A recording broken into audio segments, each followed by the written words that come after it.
Alors, pour comprendre, il faut comprendre les différentes formes d'entrepreneuriat et qu'est-ce que ça veut dire être entrepreneur.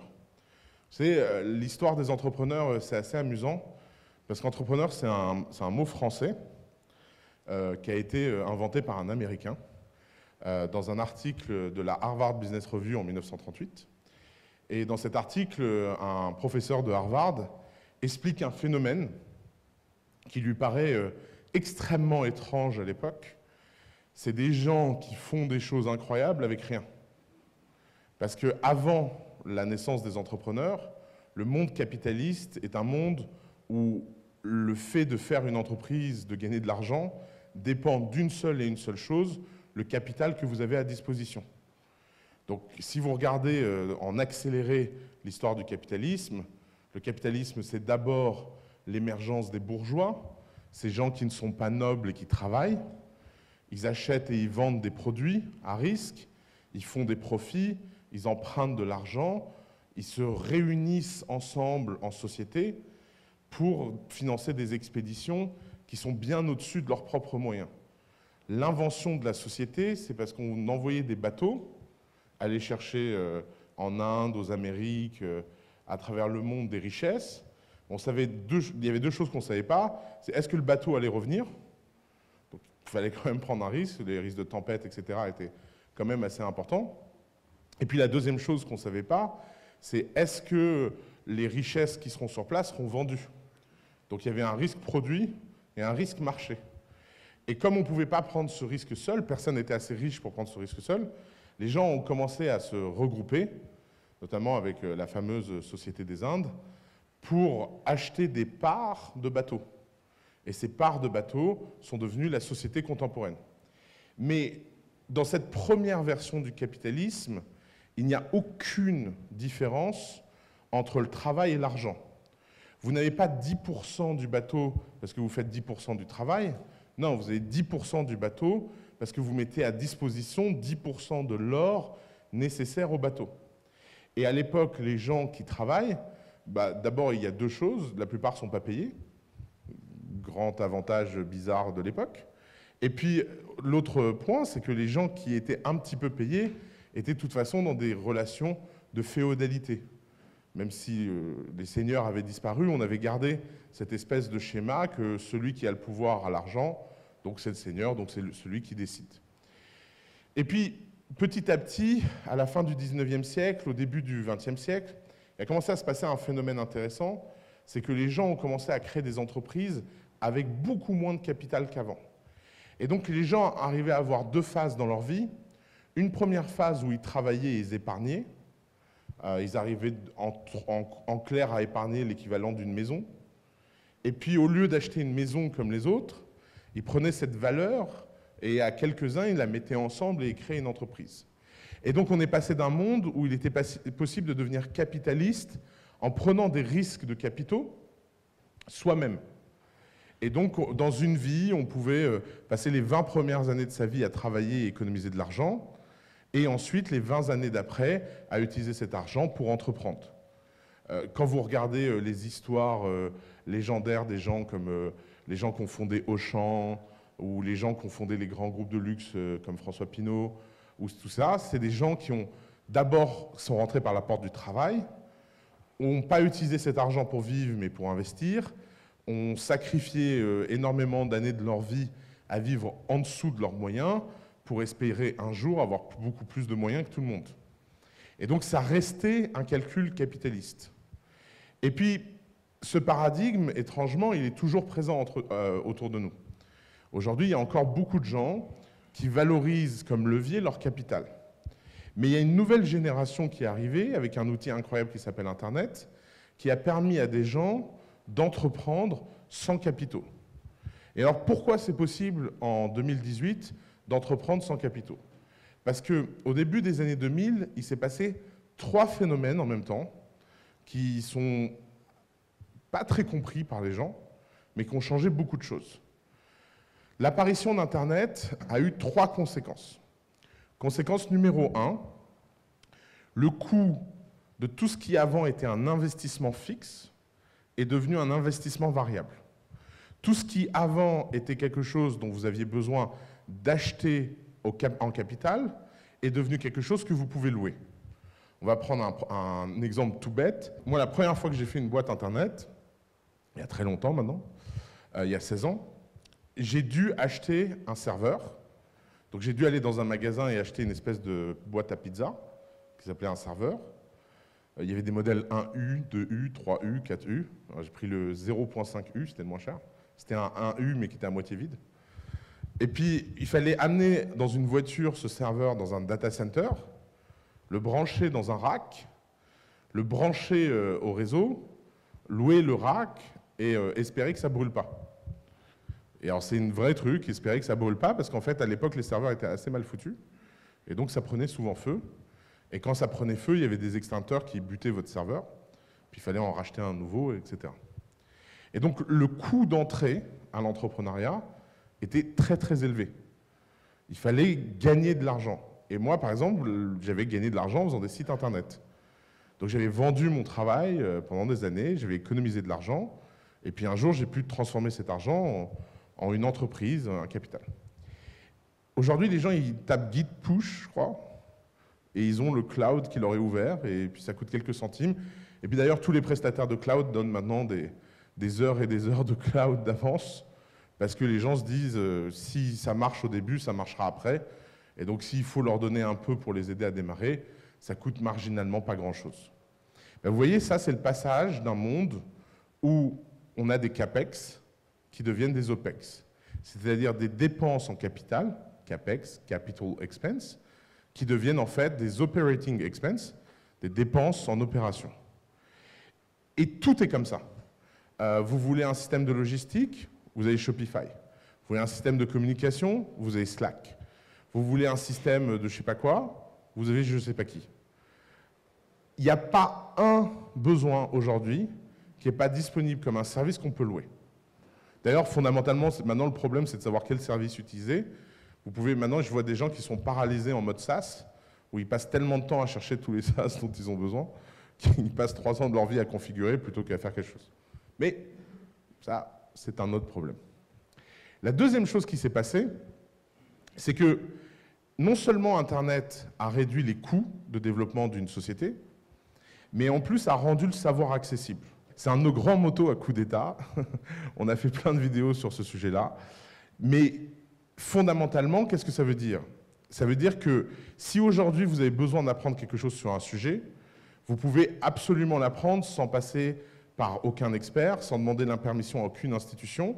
Et on est passé d'un monde où apprendre quelque chose, on avait besoin de l'autorisation de quelqu'un, à un monde où apprendre quelque chose ne dépend finalement que de votre motivation, de vos connaissances préalables, du temps disponible que vous avez et du courage que vous voulez y mettre. C'est très différent, c'est plus le même jeu. C'est plus les mêmes jetons sur la table. Et si c'est plus les mêmes jetons sur la table, ça veut dire qu'il y a une génération de gens qui peuvent décider de prendre en main leur vie et de la prendre en main, non pas en demandant la permission de qui que ce soit, mais simplement en faisant ce qu'ils ont envie de faire, au rythme où ils ont envie de le faire. Alors il y a des gens très rapides, ils apprennent plein de choses très rapidement, ils ont beaucoup de talent, il y a des gens plus lents, ils apprennent peu de choses, mais plus profondément. Et peu importe en fait le delta, du moment que vous êtes en croissance, vous avancez. Et les opportunités sont incroyables. Vous savez, un des trucs à coup d'État, c'est que vous rencontrez plein de gens au quotidien, et il y a quelque chose de très étonnant dans tous ces profils que vous voyez, c'est le nombre de gens qui arrivent à pirater le système. Parce qu'on parle toujours des entrepreneurs qui font le top 1% des entreprises, parce que c'est ce qui est le plus médiatiquement visible, enthousiaste, et qui crée du rêve, des légendes et la motivation dont on a tous besoin. Mais fondamentalement, il existe énormément de gens qui sont à la marge du système et à la périphérie du système et qui font plein d'argent.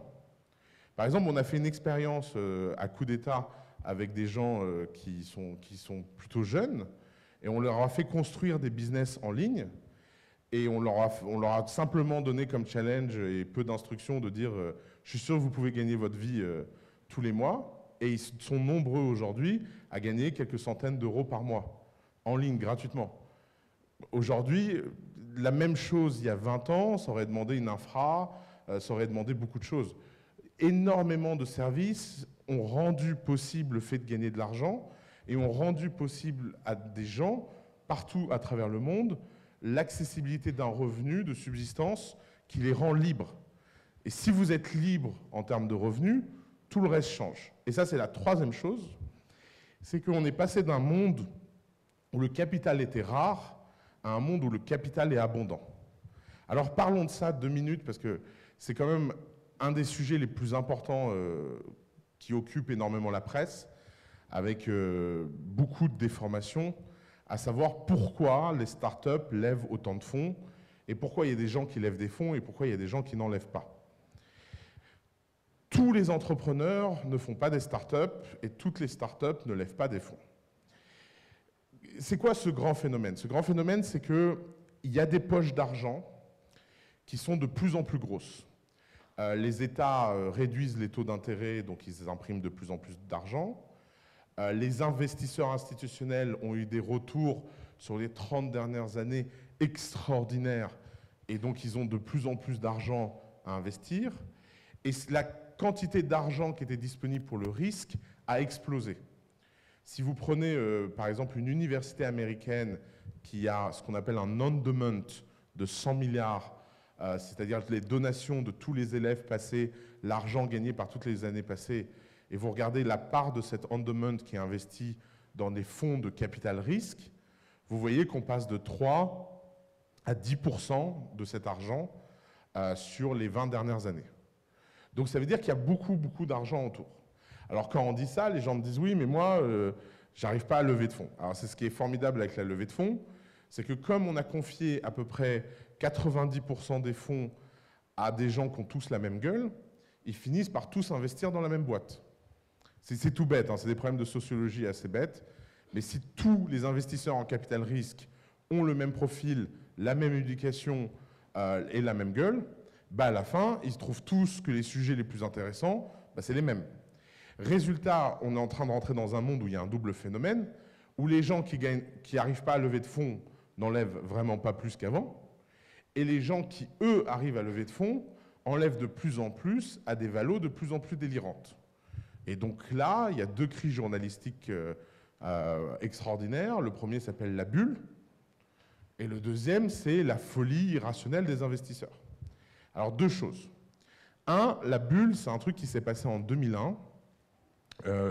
Moi, j'ai assez peu de souvenirs en 2001, j'étais jeune. En plus, pour moi, 2001, c'était une année un peu bizarre. Vous savez, il y a eu un avant, un après dans ma vie en 2001. Avant 2001, on disait « Ah, Oussama, c'est mignon comme nom ». Après 2001, on m'a dit « Ah, tu veux pas changer de prénom ?» Donc, c'est pas la meilleure année de ma vie. Et puis, en 2001, il y a la bulle Internet qui a explosé et tout le monde nous a expliqué que c'était la folie, etc. Et donc, aujourd'hui, on est en 2018. Et 17 ans plus tard, les gens se disent « Ah ouais, moi j'ai connu la bulle, dans la bulle c'était la folie ». Alors, on va pas la dire autrement, on n'en peut plus des gens de la génération de la bulle, parce que les gens de la génération de la bulle ne sont pas bons en maths. Pourquoi la bulle Internet était une bulle? Je vais vous donner un grand secret qui vous permettra de répondre à ça la prochaine fois qu'un type vous parle de ça. En 2001, on investit dans le monde 27 milliards au total dans les startups.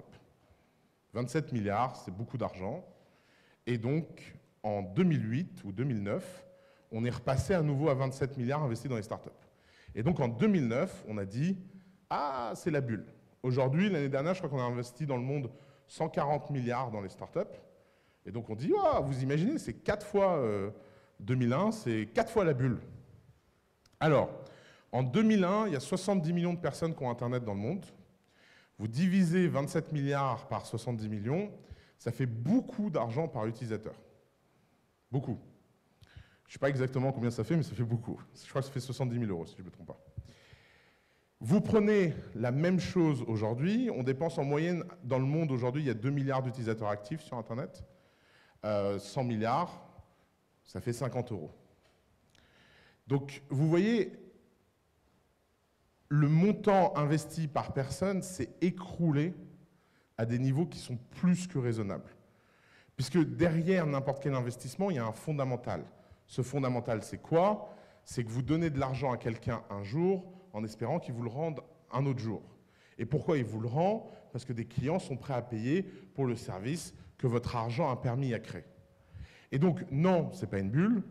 Oui, il y a des phénomènes inflationnistes de valorisation. Évidemment qu'être un entrepreneur en 2018 qui fait une boîte dans la blockchain ou l'intelligence artificielle ou je ne sais pas quelle connerie de buzzword, forcément, vous levez plus d'argent que tout le monde. Est-ce que c'est les seules entreprises qu'on a besoin de construire? Absolument pas. Et c'est là où, en fait, commence le vrai sujet de notre génération. Le vrai sujet de notre génération, c'est qu'on le veuille ou non, qu'on trouve ça sympa ou pas, qu'on aime bien les slogans marketing genre French Tech, Startup Nation ou je sais pas quoi, à la fin de la journée, on va pas avoir le choix qu'être tous plus entreprenants. On va peut-être pas tous devenir entrepreneurs, mais on n'aura pas d'autre choix qu'être plus entreprenants. Et en fait, entrepreneur, c'est deux choses. Entrepreneur, je vous le disais au début, c'est un type à Harvard qui a écrit un article et qui a dit « C'est fou, j'observe que des gens arrivent à écrire, arrivent à faire, arrivent à fabriquer avec très très très peu de moyens. Ce qui demande à une entreprise A des centaines de millions, ce type arrive à le faire pour quelques millions parce qu'il a l'énergie, parce qu'il est différent, parce qu'il a la bonne éducation, parce qu'il a le bon moral, parce que c'est un héros. » Et la phase 1 de tout phénomène, c'est la déification des gens qui le font. Si vous prenez par exemple le sport, 2000 ans d'histoire du sport, la phase 1 c'est quoi? C'est dans la Grèce antique, les sportifs sont les demi-dieux qui vivent parmi nous. Et puis petit à petit, le sport, en 2000 ans, s'est démocratisé, et ça ne veut pas dire qu'il n'y a plus de Usain Bolt. Évidemment que Usain Bolt a des caractéristiques de dieu grec qui court plus vite que les autres, et qui arrive même à se retourner derrière pour narguer avant la ligne. C'est très grec, ça. C'est très tragédie grecque, ce truc. Mais de l'autre côté, si je vous demande ici qui fait du sport plus d'une fois par semaine, levez la main. Voilà. Moi, je ne lève pas la main, merci. Je suis très content du soutien. Ça, c'est la génération d'après, on est les rebelles. Vous voyez, en 2000 ans, on est passé d'un monde où seuls les enfants et les professionnels faisaient du sport à tout le monde fait du sport. Et il y a plein de phénomènes comme ça. Par exemple, l'écriture et la lecture. Au XVIe siècle, il y avait des débats délirants, c'était un peu les polémiques de l'époque, sur est-ce qu'il faut que les gens savent lire et écrire? Est-ce que c'est nécessaire?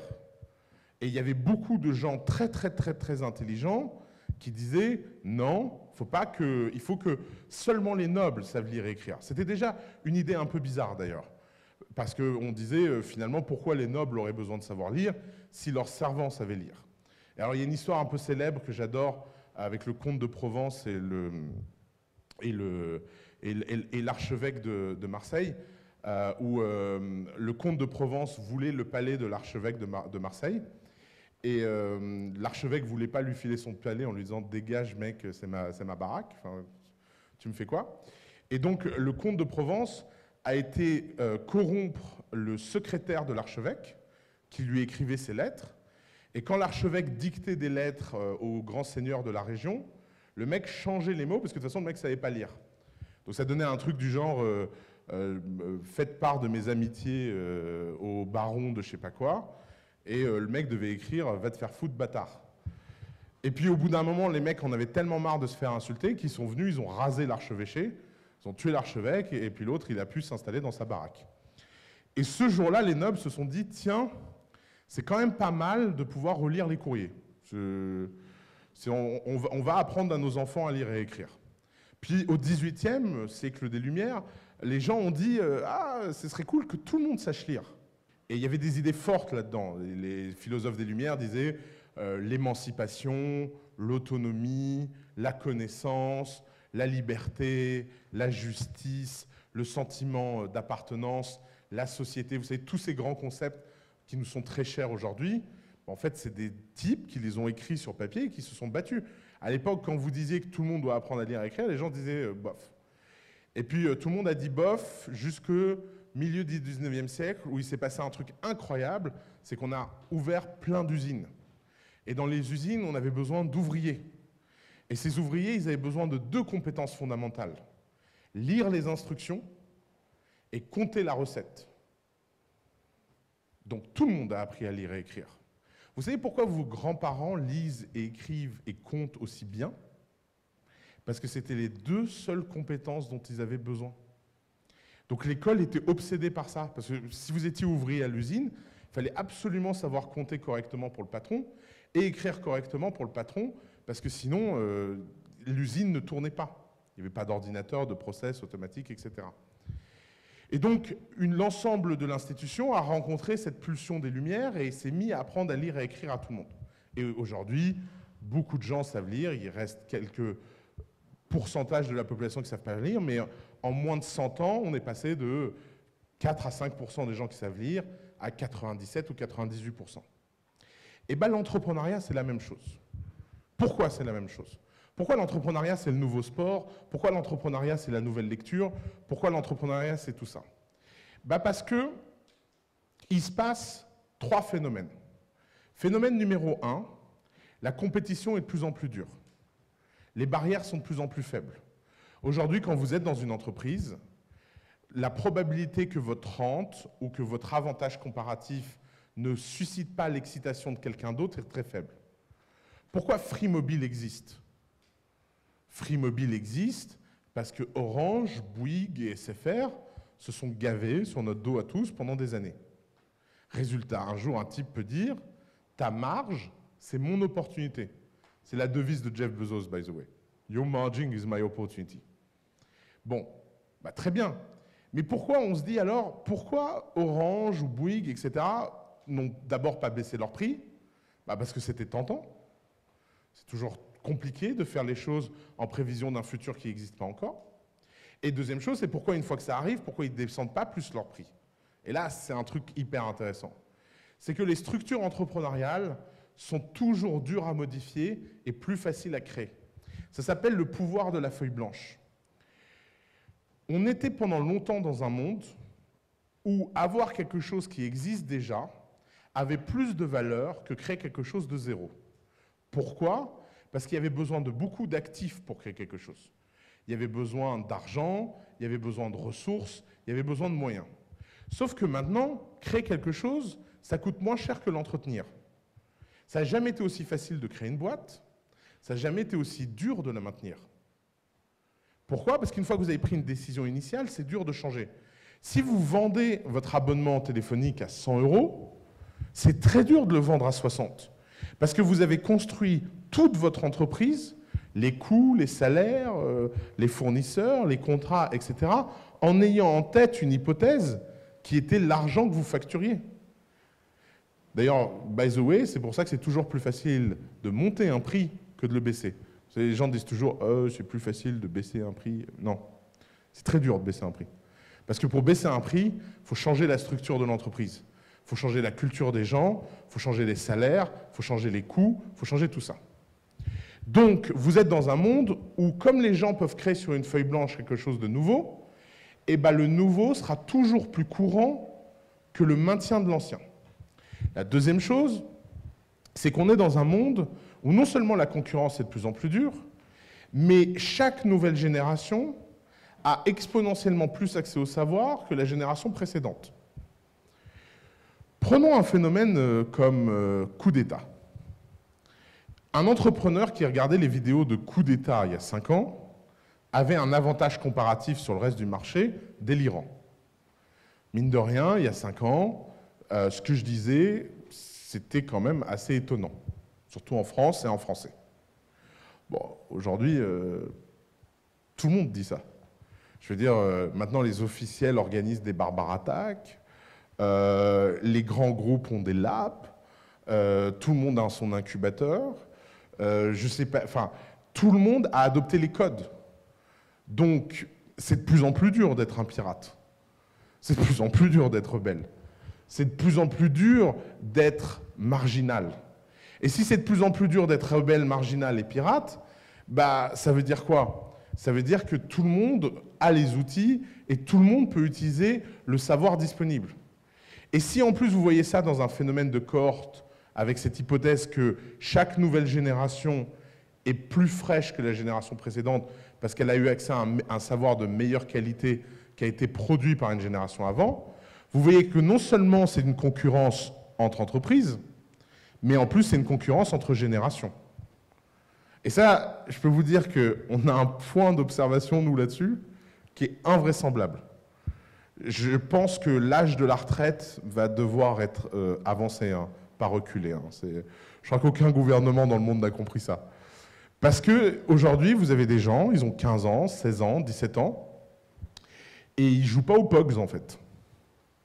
Ils regardent des vidéos d'intelligence artificielle sur Coursera, ils fabriquent des casques de réalité virtuelle, ils montent des empires médiatiques, ils achètent des cryptos. Regardez la crypto comme c'est la guerre des générations à l'envers. Vous avez tous les gamins qui les ont achetés à quelques centimes, vous avez les mecs de 20 ans qui les ont achetés à quelques euros, et les mecs de 45 qui l'ont acheté à 20 000. C'est ça les cryptos. Hein. C'est la guerre des générations à l'envers. Et puis quand tous les mecs de 45 ans ont acheté à 20 000, tous les mecs qui les ont achetés à quelques centimes ont dit « je vends ». Courage dude, je suis passé sur la prochaine coin, Alter, je sais pas quoi, quinoa inclus. Enfin, si vous voulez, c'est quand même... Et c'est très dur de suivre. Regardez par exemple si vous avez des petits frères ou des petites sœurs, essayez de comprendre les stars qui suivent sur YouTube. Vous avez aujourd'hui dans un monde où des gens font plus de vues à eux tout seuls dans leur chambre que des chaînes de télé entières avec 10 000 salariés. Et il n'y a que quand on travaille à la télé qu'on fait semblant de ne pas comprendre. Parce que c'est hyper fort comme idée. Forcément, on a un cerveau qui n'est pas fait pour comprendre ça. Et là commence le troisième problème, c'est qu'on a tous un cerveau qui est résistant au changement. Essayons de comprendre ensemble pourquoi. Il faut comprendre que votre cerveau n'est pas un instrument qui vous permet d'accéder au réel. Votre cerveau n'est qu'un outil qui vous permet d'avoir une approximation du réel. Le réel, on ne sait pas à quoi ça ressemble en fait. D'ailleurs, il y aurait une expérience assez incroyable à faire, ce serait de pouvoir voir le monde à travers les yeux de quelqu'un d'autre. Vous verriez qu'en fait, le monde ne ressemble pas tout à fait chez les gens à ce que vous voyez. On ne voit pas tous les couleurs de la même façon, on ne voit pas tous avec la même qualité, il y a des gens qui voient plus ou moins flou. Par exemple, moi je suis très myope. À un moment, j'ai mis des lunettes, j'ai trouvé tout le monde moche, j'ai arrêté de mettre des lunettes. Je me suis dit, c'est quand même vachement mieux ce monde beau et flou, impressionniste, où tout le monde a l'air très beau. Ça me rend plus optimiste. Mais vous voyez, ça c'est des déformations du réel. Alors, votre cerveau, il ne fait pas que des approximations du réel sur ce que vous voyez, il fait aussi des approximations du réel sur ce que vous comprenez. Ça s'appelle des paradigmes. Et les paradigmes, c'est quoi? C'est l'ensemble des règles invisibles qu'on a tous en tête et qu'on ne sait pas qu'on a en tête. Alors, un exemple de paradigme que vous pouvez tous comprendre, c'est la mode. Pensez à une photo de vous, ado, revoyez-vous à quoi vous ressembliez ado, et posez-vous cette question fondamentale, comment on m'a laissé sortir dans la rue? Pourquoi? Pourtant, quand vous étiez ado, vous vous trouviez super cool. Pourquoi aujourd'hui, quand vous regardez cette photo, vous avez forcément une gêne? Et d'ailleurs, ça marche à tous les âges. Si vous avez 50 ans et que vous regardez une photo de vous à 30 ans, vous vous sentez gêné. Parce que la mode, c'est le paradigme ultime. La mode, c'est un message. La façon dont vous vous habillez envoie un message au monde. La mode, c'est une appartenance sociale. La façon dont vous vous habillez montre à quel groupe vous appartenez. La mode, c'est invisible. Ce n'est pas quelque chose de très réfléchi. C'est-à-dire que c'est un ensemble de décisions qu'on prend par rapport à soi-même et aux autres, sans vraiment l'expliciter, le mettre sur papier, essayer de comprendre les règles. Et en plus, la mode, c'est influençable. La plupart des gens s'habillent, non pas parce qu'ils ont décidé de s'habiller, mais parce qu'ils ont des gens qu'ils admirent qui s'habillent d'une certaine façon. C'est ça, les modes. Par exemple, moi, j'ai 2 chaussures de couleurs différentes, parce que j'ai essayé de créer une mode. Toute évidence, je suis un tout petit gourou, en fait. Parce que personne n'a de chaussures différentes. J'ai jamais réussi à lancer cette mode. Ça fait quand même... Si? Non, mais vas-y, arrête, change de truc. Invente ton style, mec. Et donc, vous voyez, une mode, ça peut être un moment de rupture d'une décision de quelqu'un. Et comme tout phénomène social, c'est une courbe de Gauss où vous avez des 2 côtés des marginaux extrêmes et au milieu les gens qui sont dans la moyenne. Et la majorité des gens sont dans la moyenne. Si vous regardez ici, il y a le club des t-shirts, il y a le club des chemises, il y a les gens qui s'habillent élégamment, les gens qui ne s'habillent pas élégamment, il y a les gens qui ont du style, les gens qui n'ont pas de style, mais vous pouvez tout catégoriser. Et en plus, tout ça est fait par rapport à une norme qui est hyper relative. Ça, c'est un paradigme. Alors, des paradigmes, il n'y a pas que la mode. On a des milliers de paradigmes sur des milliers de sujets. C'est comme ça qu'on apprend. Il y a des paradigmes très célèbres. Par exemple, un des paradigmes qui me passionne le plus, c'est celui en médecine de l'hygiène médicale. L'hygiène médicale, c'est une invention d'un Suisse. Et les Suisses, ce Suisse, un jour, il est arrivé, il a vu ses potes, il leur a dit « Les gars, il y a un truc de ouf. Figurez-vous que quand on se lave les mains entre la morgue et la salle d'accouchement, eh ben, on bute moins de femmes. » Puis ses potes, ils ont fait non. N'importe quoi. Et alors, il faut comprendre deux choses. À l'époque, il y a le paradigme de l'expertise par la saleté. C'est quoi le paradigme de l'expertise par la saleté? Les médecins portaient toujours la même blouse avec le sang dessus pour montrer qu'il y avait plein de gens qui avaient eu du sang avec eux et que donc ils étaient très expérimentés. Donc non seulement ils avaient des petits problèmes d'hygiène perso, les mecs, mais ils faisaient rien pour rattraper ça, même sur leurs vêtements. Et puis, deuxième problème, c'est supposons que les mecs soient d'accord. Qu'est-ce qui se passe instantanément à partir du moment où vous êtes d'accord avec cette idée? Quelqu'un vient et vous dit, si tu ne te laves pas les mains entre la morgue et la salle d'accouchement, tu butes quelqu'un, et vous vous dites, tiens, c'est peut-être vrai. Et bien, instantanément, votre cerveau s'écroule, puisque instantanément, vous pensez à toutes les femmes que vous avez tuées dans votre carrière. Et ça, c'est réel. C'est un cas extrême de paradigme. Mais c'est un cas qui présente exactement pourquoi on est à ce point résistant au changement. Nous sommes par nature résistants au changement parce que l'approximation de la réalité, c'est ce qui fait qu'on ne devient pas fou. Pourquoi on ne devient pas fou? Parce qu'on a l'impression de comprendre les choses autour de nous. Pourquoi les gens qui finissent dans des sectes ont en moyenne des QI supérieurs à la moyenne? C'est tout simplement parce qu'ils ont tendance à se poser trop de questions et à se rendre compte qu'aucune des réponses n'est complètement satisfaisante. Et le pire, c'est que tout ça est fondé sur quoi? C'est fondé sur quelque chose d'extraordinaire qui s'appelle la confiance. Et la confiance dans une société, c'est un paradigme invisible, extrêmement puissant, que quand vous perdez tout. Laissez-moi vous raconter une petite histoire. Ça fait 2 ans que j'entretiens une relation amicale, on va dire, et intellectuelle, avec les gens qui pensent que la Terre est plate. C'est un sujet qui me fascine. Ça a commencé au hasard d'un groupe Facebook où un matin je me suis levé et j'ai reçu une notif d'un ami qui venait de rejoindre un groupe Terre plate pour tous. J'hésite beaucoup à en parler en public parce que je sens que je vais attirer des milliers de trolls, mais bon, j'assume. Alors cet ami rejoint le groupe Terre plate pour tous, je vais lui parler, je lui dis « What the fuck, dude ?» Il me dit « Non, mais il y a un nombre de timbrés dans ce groupe, ça me fascine, j'y vais. » Alors je me suis dit « Bon, j'ai pas grand-chose à faire, hein, j'y vais aussi. » Et là, je rentre dans ce groupe, et passé les 5 minutes d'amusement, j'ai fait une profonde dépression nerveuse. Et une dépression nerveuse parce qu'en fait, c'est pas des abrutis, ces gens. D'abord, fondamentalement, je pense qu'il n'y a pas beaucoup d'abrutis sur Terre. Les abrutis, c'est beaucoup plus rare qu'on imagine, en fait. C'est beaucoup de travail d'être un vrai abruti. La plupart des gens sont juste perdus, en fait. Et je me suis rendu compte, en fait, que tous ces gens, dans ce groupe, étaient simplement des gens un peu plus honnêtes que la moyenne. Et je vais vous expliquer mon idée. À partir du moment où j'ai lu tous leurs posts, tous leurs machins, tout ça, j'ai commencé à jouer un jeu. Ma compagne n'en pouvait plus. À chaque fois qu'on allait dîner avec des amis, j'avais un challenge, c'était de leur faire croire en moins de 30 minutes que je pensais que la Terre était plate, et en moins d'1 heure de leur enlever toutes leurs certitudes. Et les gens adorent faire les malins, les gens adorent se sentir supérieurs, les gens adorent dire « Oui, moi je suis un mec intelligent, je ne peux pas penser que la Terre est plate. » Sauf qu'en fait, 95% des gens à qui j'ai parlé, parmi les plus brillants, les plus successful, les plus incroyables de leur génération, ils savent que la Terre est ronde parce qu'on leur a dit. Et parce qu'ils sont dans la confiance, eux. Et la confiance, c'est la base de tous les paradigmes. La confiance, c'est un truc qui est magique, parce que quand vous avez la confiance, vous vous sentez bien. Quand vous avez la confiance, vous vous sentez protégé.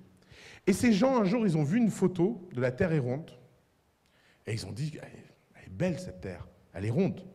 Un jour, ils étaient à l'école et on leur a appris, très doctement, la Terre est ronde. Et ils ont dit, oui, la Terre est ronde, la maîtresse l'a dit. T'es con ou quoi? Sauf qu'en fait, si vous leur demandez de faire une expérience scientifique qui démontre que la Terre est ronde, il n'y a plus personne. Et si vous êtes un petit peu doué en argumentation et un petit peu solide sur comment vraiment what the fuck les gens, eh ben vous vous rendez compte qu'en fait les gens, ils paniquent. Et il y avait 3 types de réactions. Il y avait les gens qui devenaient violents. Non mais enfin, Oussama, voyons, tu ne peux pas penser ça. Ben bien sûr, je n'ai pas le droit de penser quelque chose. Pourquoi? Il y avait la réaction du « Non, non, mais vas-y, arrête, là, tu me prends la tête. De toute façon, j'en sais rien, moi, je m'en fous que la Terre est ronde. » Ça, c'est l'abandonnement moral. C'est « Écoute, bon, bah, j'avais jamais vu ça comme ça, mais de toute façon, j'ai pas envie de commencer, alors ta gueule. » Et il y avait la 3e réaction qui était la pire, le silence, la peur, la panique. Et quand je voyais les mecs rejoindre le groupe Terre plate pour tous, je me disais gagner. Bon, ma compagne m'a fait jurer d'arrêter, elle n'en pouvait plus. Elle a assisté à des scènes invraisemblables, notamment de gens de 50 ans qui pensaient avoir une carrière accomplie, être des gens incroyables et rationnels, qui d'un seul coup tournaient dingue. Et elle m'a dit non, non, il faut vraiment arrêter, là, ça devient dangereux cette histoire. Et pourquoi ça m'a tellement fasciné? Parce que Internet a détruit la confiance. Il y a dans toute technologie un revers de la médaille. Il n'existe aucune technologie qui ne permet pas de faire un truc qui n'est pas bien. Et Internet a détruit nos bases d'éducation. Ici, dans cette pièce, combien de gens ont fait un bac S? Levez la main. OK. Combien ici sont capables de dessiner le système digestif? OK, je vous prends au mot après. J'adore jouer à cet exercice parce qu'en fait, c'est dingue. Tous les autres, on a appris, moi notamment, le système digestif pour passer le bac. Le jour où on a passé le bac, on a tout oublié. Parce que dans ce putain de système scolaire, on n'apprend pas. On passe des examens, on passe des diplômes, on est sélectionné. Et on a l'illusion que parce qu'on a été sélectionné, on a appris. Mais comme les fondements de ce qu'on apprend reposent simplement sur un argument d'autorité, on ne passe jamais par ce process interne de comprendre pourquoi la Terre est ronde, comment la Terre est ronde, pourquoi des gens ont pensé qu'elle était plate, pourquoi des gens pensent encore aujourd'hui qu'elle est plate.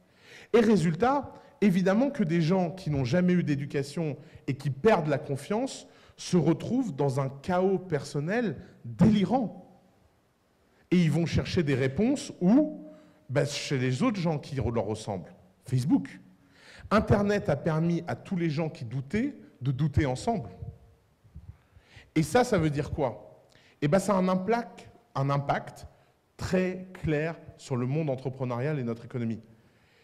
Parce que si la confiance n'existe plus sur des domaines aussi fondamentaux, si elle n'existe plus en politique, elle n'existera plus en économie non plus. Et le sujet qu'on a tous, c'est pourquoi on a tous besoin de devenir entrepreneurs. Parce qu'on a tous besoin, pour survivre à ce changement de paradigme, d'avoir les bons outils pour appréhender ce futur. Et on a besoin de passer d'un monde où tout repose sur la confiance à un monde où tout repose sur la compréhension. Et c'est pour ça qu'il y a plein de règles qui, dans ce nouveau monde, ont l'air tellement contre-intuitives pour l'ancien monde. Prenez une de mes règles favorites. Il ne faut jamais rien déléguer qu'on ne sait pas faire soi-même. C'est très contre-intuitif. N'importe qui vous donne un conseil business vous dit « il faut déléguer ce que vous ne savez pas faire ». Ça, c'est le pire conseil, d'après moi, dans le monde dans lequel on vit. Pourquoi? Parce que quand on délègue quelque chose qu'on ne sait pas faire, on a besoin de donner quoi? On a besoin de donner de la confiance.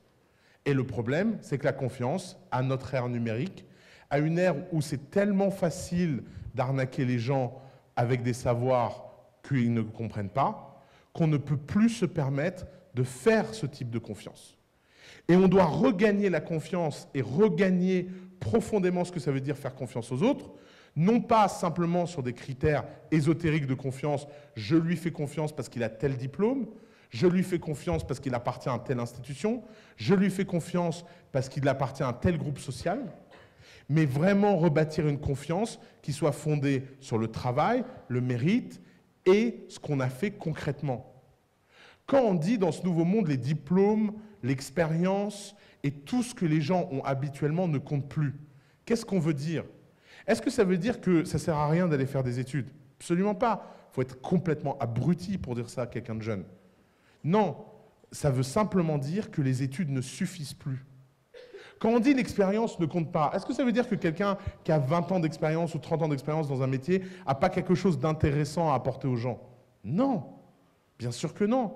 Bien sûr que l'expérience a énormément de valeur. Mais par contre, elle a une valeur décroissante. Ce n'est pas parce que quelque chose a de moins en moins de valeur qu'il n'a pas de valeur. Mais croire que ça a simplement de la valeur comme avant parce que l'information est rare, c'est faux. Ce qui veut dire qu'aujourd'hui, l'expérience est en concurrence avec l'innovation. Ça veut dire que le savoir ancien est en concurrence avec la radicalité nouvelle. Et de cette concurrence, des fois l'un gagne et des fois l'autre perd. Et ça me fait beaucoup penser ce changement au changement entre la physique classique et la physique quantique. Vous savez, il y a un truc incroyable quand on a créé la physique quantique, c'est qu'on a créé des concepts qu'il n'était pas possible de décrire avec le langage commun. J'en prends un au hasard. Un électron tourne dans deux sens à la fois, sur lui-même. Fermez les yeux et essayez de vous représenter un électron qui tourne dans deux sens à la fois sur lui-même. Eh bien, c'est juste pas possible.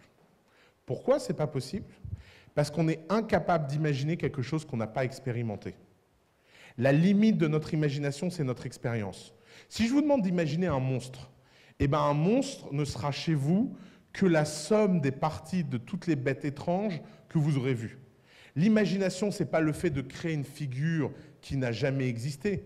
L'imagination, c'est d'assembler des éléments d'une façon qui n'a jamais été assemblée. Mais un monstre sera toujours que la somme des parties de toutes les monstruosités que vous avez vous-même expérimentées. Et quand on voit quelque chose pour la première fois, vous savez, on a cette espèce de sentiment d'exaltation. Quand on voit quelque chose pour la toute première fois. Parce qu'on est en train d'expérimenter quelque chose de nouveau. Ça passe par les sensations, et les sensations amènent à la compréhension. On a pensé très longtemps que la raison pure, à savoir la raison rationnelle, le pouvoir de l'imagination, était quelque chose d'infini. Mais ça ne l'est pas. C'est limité par nos sensations, c'est limité par notre expérience, c'est limité par ce qu'on a déjà vécu. Et on est en train de rentrer dans un monde où ce qu'on a vécu a un point de vue extrêmement limité. Puisque des gens vivent des expériences de plus en plus profondes. Voyager était quelque chose de rare. C'est devenu une commodité de voyager. Vous ne pouvez pas vous permettre aujourd'hui de vivre dans ce monde et d'être franco-français. La France a un problème fondamental, c'est que beaucoup de gens ont refusé de sortir du point de vue français. Et aujourd'hui, on vit ça comme une sorte d'agression mondiale à notre modèle et à nos valeurs, parce qu'on n'arrive pas à comprendre qu'il existe plein d'autres modèles autour de nous. On ne peut pas aujourd'hui avoir le même travail pour toujours, puisque le même travail n'existe plus pour toujours. Puisque ce même travail va être attaqué par l'automatisation, par la robotique, par les pays à faible coût, par des gens qui le font mieux, ou par des gens qui considèrent que ça ne sert plus à rien. Et donc on passe d'un monde stable et confiant à un monde instable et extrême. Et qui a le savoir-faire pour tout ce qui est instable et extrême? Les entrepreneurs. Pourquoi tous entrepreneurs? Pourquoi tous entreprenants? Parce que l'entrepreneuriat est un domaine dans lequel toutes ces règles-là, cette violence, cette incertitude, ce mouvement, cette tempête, ce chaos permanent, c'est la norme. Et ça va se généraliser. Et vous savez ce qui est extraordinaire? C'est qu'en fait, ce qui est étonnant, c'est l'accident par lequel on est passé de stabilité. Ce monde industriel incroyablement instable était très contre-naturel. Si vous regardez autour de vous, le chaos est partout. Vous savez, jusque dans l'ADN, le chaos existe. Il y a un truc fascinant, c'est, vous savez, votre ADN se réplique en permanence.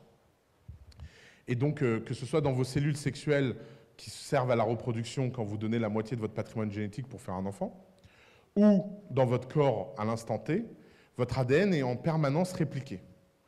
Et la façon dont il est répliqué, c'est par un petit truc qui s'appelle l'ARN messager. Et l'ARN messager, c'est un truc qui coupe l'ADN en deux, d'accord? Qui met les deux branches et qui réplique deux branches d'ADN. Et l'ARN messager est codé pour faire une erreur toutes les milliers de transcriptions, les quelques milliers de transcriptions. C'est-à-dire que votre ARN est codé pour faire une erreur au hasard à chaque fois qu'il réplique. Et c'est de là d'où viennent les mutations génétiques. Les mutations génétiques ne viennent pas d'un plan ou d'une décision ou d'une adaptation. Vous savez, les girafes n'ont pas un long cou parce que les arbres sont hauts. Non, les girafes ont un long cou parce qu'il y en a quelques-unes au hasard qui sont nées avec un plus long cou que les autres. Et il s'avère qu'elles arrivaient à bouffer toutes les feuilles pour les autres et qu'elles n'ont jamais fait de redistribution sociale. Donc, toutes celles qui n'avaient pas le gène du long cou ont disparu, n'ont pas eu le temps de se reproduire, et le groupe dominant est devenu le groupe des longs coups. C'est ça, la sélection naturelle. La sélection naturelle, c'est que quelque chose arrive par hasard dans la génétique, et ce hasard crée quelque chose qui a un avantage comparatif aux autres dans la reproduction à long terme. Et donc, ça devient une caractéristique dominante qui se transmet de génération en génération. Et ce qui est fou, c'est que c'est aussi pour ça qu'on a des maladies génétiques, c'est aussi pour ça qu'on a des troubles génétiques, parce que comme c'est du hasard, et que la nature ne sait pas d'avance cette erreur de transcription, ce qu'elle va produire, que des fois, ça produit des catastrophes. Et cet ordre naturel, il est aussi vrai dans l'univers. Les étoiles, ça vit, ça meurt. On ne sait jamais pourquoi une étoile, ça va mourir. Et quand ça explose, ça change profondément la dynamique des galaxies et la façon dont les galaxies sont organisées les unes autour des autres. Ça, c'est du chaos. Le chaos, c'est une force profonde dans l'univers. Et ben, on avait réussi à créer l'illusion que le chaos n'existait pas dans les sociétés humaines. On avait réussi à créer l'illusion de trois choses. L'astrologie, c'était la première grande tentative d'explication du chaos. Pourquoi les gens ont toujours voulu prédire le futur? Pour rassurer les gens au présent. Que vous alliez des chamans au fin fond des sociétés humaines jusqu'à Nostradamus, tous ces gens-là vendent la même chose, à savoir une histoire qui fait du bien pour rassurer sur le fait que c'est impossible de savoir où on va. Et donc, ça a été la première illusion. Et puis, il y a des gens qui ont dit, attendez, moi je ne suis pas astrologue, moi je ne crois que ce que je vois, je suis un rationaliste, un causaliste, c'est Poincaré. Il est possible de prévoir l'avenir si on connaît toutes les conditions initiales. Et naît la deuxième grande religion, la science. Bon, la science, c'est une religion comme une autre. Hein. Pourquoi? Parce que les gens ont un certain nombre d'hypothèses, maîtrisent plus ou moins, et ils essaient d'en tirer des conclusions. Et puis, dans les années 30, des gens ont dit, vous êtes marrant avec vos trucs, mais il y a un truc incroyable, c'est qu'à même cause, il y a des conséquences différentes. Et d'ailleurs, c'est l'une des histoires poétiques les plus mal racontées de l'histoire. C'est un battement de papillon dans l'hémisphère sud donne une tempête dans l'hémisphère nord. Vous l'avez déjà entendu, cette phrase? Bon, ben ça veut rien dire. Moi, quand j'étais petit, qu'on m'a raconté cette histoire, à chaque fois que je voyais un papillon, je flippais. C'est connard, tempête, quoi. Enfin, bat plus vite, plus lent. Non, en fait, ce que cette histoire veut dire, c'est qu'il existe un papillon un jour qui était tranquille. Il était là dans ses 3 jours de vie incroyables. Et il a battu les ailes, et ça a lancé une chaîne de réactions complètement imprévisibles qui ont produit une tempête. Ça ne veut pas dire qu'à chaque fois qu'un papillon fait ça, ça arrive. Ça veut dire qu'il existe un jour où c'est arrivé.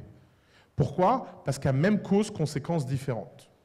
Et c'est le truc dont on a le plus de mal à comprendre. Quand on essaye d'enseigner l'entrepreneuriat, on essaye d'enseigner quelque chose qu'on ne peut plus enseigner. Tout le monde s'attend à des techniques sur comment réussir, alors qu'au mieux, on peut vous donner des techniques sur comment ne pas trop échouer. Mais si qui que ce soit sur Terre savait comment, à coup sûr, battre des ailes pour produire du succès entrepreneurial, bah d'abord, il serait très riche, il ne le dirait à personne, et il le ferait systématiquement. Résultat, il n'y a pas de méthode miracle. La seule chose qu'on peut vous dire, c'est qu'on est rentré dans un monde économique où le chaos est la norme. Et ça veut dire quoi? Ça veut dire que vous pouvez vivre 1000 fois la même histoire et avoir un échec, et une fois vivre une histoire qui donne un succès.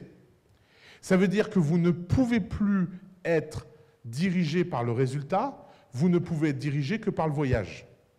Ça veut dire que tous les gens qui aujourd'hui font ça d'une façon pas sincère vont finir très malheureux. Parce qu'ils cherchent à maximiser leur réussite au lieu de maximiser le plaisir qu'ils prennent dans le process. La réussite, malheureusement, elle n'est pas dans vos mains, elle est dans les mains de quelque chose qui s'appelle la chance. Et quand des gens comme Peter Thiel disent que la chance n'existe pas, alors qu'ils sont nés blancs, allemands, et qu'ils ont fait Stanford, il faut être sacrément fouteur de gueule, quoi. Des fois, ces gens-là, j'ai envie d'avoir une baguette magique et de les envoyer, je sais pas, au fin fond du Laos, dans une ferme, et leur dire, vas-y, je te regarde faire ta start-up. Tu vas voir, la chance, ça n'existe pas. Bien sûr que la chance, ça existe. Tout autour de nous, la chance est une réalité. Il y a des gens qui meurent parce qu'ils glissent sur un pavé dans la rue et une voiture les percute. Ouais, ça s'appelle pas avoir de bol. Ouais. C'est la définition même de pas avoir de bol. Et il y a des gens qui disent non, c'est leur volonté, ils avaient qu'à faire attention là où ils mettaient leurs pieds. Donc la volonté et le mérite, c'est des idées du monde d'avant. Les idées du monde d'aujourd'hui, c'est le chaos et le hasard. Et alors comment on devient résistant au chaos et au hasard? Eh bien on le devient en comprenant que fondamentalement, on ne peut pas maîtriser les choses. On ne peut pas maîtriser le futur, on ne peut pas prévoir. Et c'est pour ça qu'il y a plein d'outils qui ont disparu. L'une des obsessions de coup d'État, c'est de créer des outils qui donnent les moyens à tout le monde de vivre dans ce monde, quelle que soit l'échelle à laquelle ils vivent dans ce monde.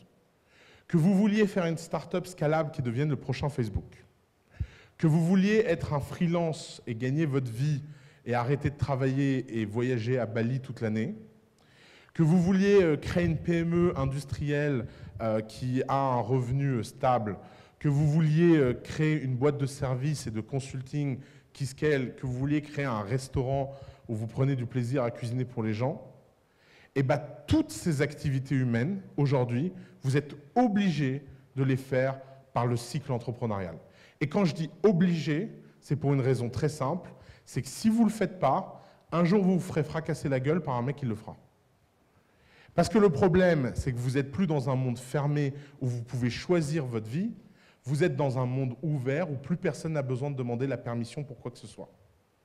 Et c'est ça en fait la grande différence. Pourquoi tant de gens vivent mal le monde actuel? Moi j'appelle ça le phénomène 16e arrondissement. Laissez-moi vous expliquer, c'est un de mes phénomènes préférés.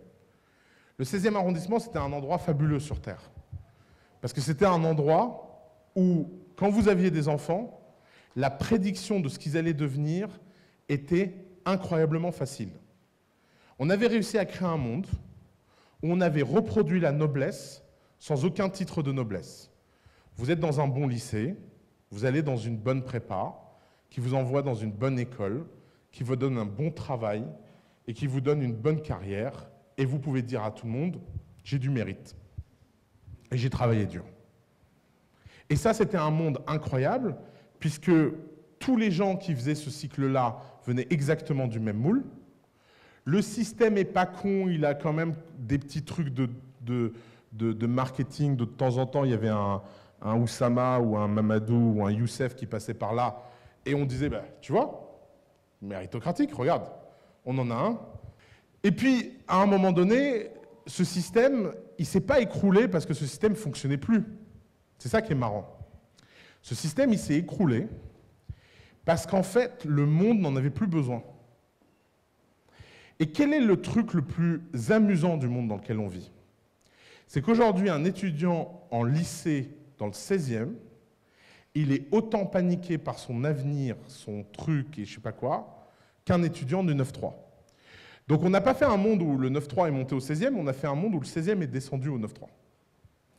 Et d'ailleurs, regardez Parcoursup. Regardez l'émeute nationale qu'on a eue sur Parcoursup. Et pourquoi Parcoursup, ça a angoissé tout le monde? Ben, ça a angoissé tout le monde parce que d'un seul coup, il n'y avait plus de passe-droit, et d'un seul coup, il y avait un système où plus personne ne comprenait rien. Je ne suis pas en train de dire que c'est un bon système, je dis juste que c'est un système dans lequel vous ne pouvez plus être un insider. Vous ne pouvez plus avoir un avantage comparatif sur les autres. Et donc, d'un seul coup, ça devient un système qui rend tout le monde hystérique. Ça rend hystérique les types qui, de toute façon, n'ont pas d'école parce qu'ils ont de mauvaises notes au bac. Et ça rend hystérique les mecs qui ont des bonnes notes au bac parce qu'ils ne comprennent pas ce qu'ils ont. Et donc, ça crée tout un cycle d'hystérie collective. Mais pourquoi le système était tellement obsédé par faire un truc comme Parcoursup? Je veux dire, apparemment, avant, les gens, ils avaient APB, ça marchait à peu près. Pourquoi changer? Parce qu'il y avait 1% de gens dans le système, ou 2%, qui subissaient le tirage au sort de l'université, il fallait que ça cesse. Vous voyez, ça s'appelle la règle de la minorité. Un des trucs qu'on comprend assez mal, c'est que c'est toujours les minorités qui drivent le changement. Il ne faut pas beaucoup de gens très motivés pour qu'une majorité fasse quelque chose. Nassim Taleb a écrit un livre sur ce sujet qui s'appelle la domination de la... C'est un chapitre dans Skin in the Game qui s'appelle Domination de la minorité. Il explique pour changer un pays, vous avez besoin de 4 ou 5% des gens. Vous n'avez pas besoin de beaucoup plus. Parce qu'une minorité radicale sera toujours plus profondément motivée qu'une majorité un peu passive. Et l'entrepreneuriat, c'est cette minorité radicale. C'est une minorité qui a commencé il y a 20 ans, 30 ans, à changer les règles du jeu économique et qui a marqué des vraies victoires. Quand les journaux disent la Startup Nation, ce n'est pas une réalité en France, tu as envie de leur dire, oui, c'est vrai, d'ailleurs, Xavier Niel, il n'existe pas. Quand ils disent, oui, les startups, ça ne marche pas, tu as envie de leur dire, oui, bien sûr, il n'y a qu'à voir un endroit comme The Family, où sur les dernières années, nos startups ont levé plus d'argent que sur les 5 dernières années réunies. Bien sûr que ça ne marche pas. Mais en fait, qu'est-ce qu'ils veulent dire? Ils veulent dire que ça ne marche pas à tous les coups. Mais le marché à tous les coups, c'est un critère du 19e, c'est un critère de l'ère industrielle, c'est un critère de l'usine, c'est un critère de la production de masse à faible qualité standardisée. Comment le monde industriel a répondu au problème de la certitude? En disant, on va mettre tout le monde dans des cases. Comme le monde est trop complexe et la réalité est trop bizarre, il y a une seule façon de le rendre prédictible, c'est d'en faire des petites cases. Sauf que les petites cases, c'était génial dans un monde industriel, mais d'un seul coup, il y a des gens qui sont sortis des cases et qui ont commencé à gagner. Résultat, tous les gens dans les cases se sont dit, pourquoi mes enfants ne gagnent plus? Et vous savez, la panique aujourd'hui des gens, elle est dingue. Moi, par exemple, je donne des cours à Sciences Po. C'est un endroit formidable pour ça, parce qu'à Sciences Po, il y a une sorte de fracture chez les élèves entre les gens qui vivent dans le nouveau monde et les gens qui vivent dans l'ancien monde. Par exemple, moi, 60 ou 70% de mes étudiants à Sciences Po sont des gens qui sont persuadés que faire l'ENA, c'est un achievement dans leur vie. Alors, le problème, ça ne veut pas dire que faire l'ENA, ce n'est pas quelque chose de bien. Je suis sûr qu'on apprend plein de choses très bien à l'ENA. On a un associé qui est énarque, on ne va pas dire du mal de l'ENA. Mais le problème, c'est encore une fois ce même raisonnement, c'est sans doute très bien, mais c'est plus suffisant. Et c'est ce problème de c'est plus suffisant. Quelle est la réponse que les gens apportent en moyenne à cette question? Ils font plus d'études. Vous savez, le nombre de doubles diplômés, triples diplômés a explosé sur les 15 dernières années. Parce que les gens disent, un master, ça ne suffit pas, je vais en faire 2. Un doctorat, ça ne suffit pas, je vais en faire 2. Une grande école, ça ne suffit pas, je vais en faire 2. Et puis quand il y a tout le monde qui en a fait 2, ils ont dit, moi, je vais en faire 3. Et puis après, les mecs, ils vont passer 35 ans de leur vie à l'école et ils vont dire, alors, il est où le poste dont je rêve? Mais quel est le problème? Le problème, c'est un mismatch entre deux phénomènes. Ce qu'on a raconté aux gens et ce qu'on a offert aux gens. On a raconté aux gens que tout était possible, que s'ils voulaient quelque chose, ils pouvaient l'avoir, et qu'il n'y avait aucune raison que leur rêve de grandeur et de gloire ne soit pas satisfait. Et qu'est-ce qu'on a donné aux gens? Un monde où tout est possible, et quoi qu'il arrive, leur rêve de grandeur et de gloire est possible qui qu'il soit. Alors vous allez me dire, c'est la même chose. Ben non, parce qu'il y avait deux hypothèses cachées. La première hypothèse cachée, c'est la confusion entre pouvoir, vouloir et avoir. Si je vous dis, il suffit de vouloir quelque chose pour l'avoir, vous ne voyez pas qu'au milieu, il faut énormément travailler. Et en fait, les gens définissent toujours ce qu'ils veulent par le bon côté de ce qu'ils veulent, mais ils définissent jamais ce qu'ils veulent par les conséquences de ce qu'ils peuvent avoir. Prenons mon exemple. Il y a plein de gens qui viennent me voir et me disent « Ouais, je veux faire la même chose que toi. Je veux monter sur scène, faire des vidéos sur YouTube. » Ah ouais, tu veux des articles dans l'Express? Tu veux qu'à chaque fois que tu dises quelque chose, des milliers de gens viennent t'insulter? Tu as envie d'avoir toute ta famille qui est mise et exposée sous prétexte que tu as dit quelque chose qui a vexé un jour quelqu'un? Tu signes pour ça? Les gens disent « Ouais, je veux être acteur. » Ah ouais?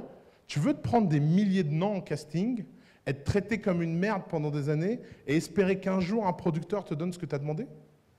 Ouais, je veux être milliardaire. Ah ouais? Tu veux vivre avec une responsabilité où à chaque fois que tu dépenseras ton argent, tout le monde considérera que cet argent est mal dépensé parce que tu en as tellement que tu as une responsabilité publique vis-à-vis de ton argent? Ouais, je veux être ingénieur. Tu as envie de passer des années à faire des maths, passer une prépa, être dans le top de ta classe, travailler pendant que les autres sortent? Et vous voyez, il y a le gros problème. Le gros problème, c'est qu'on a créé un monde où on a supprimé les barrières, mais on a dit à tout le monde, la méritocratie, ça démarre.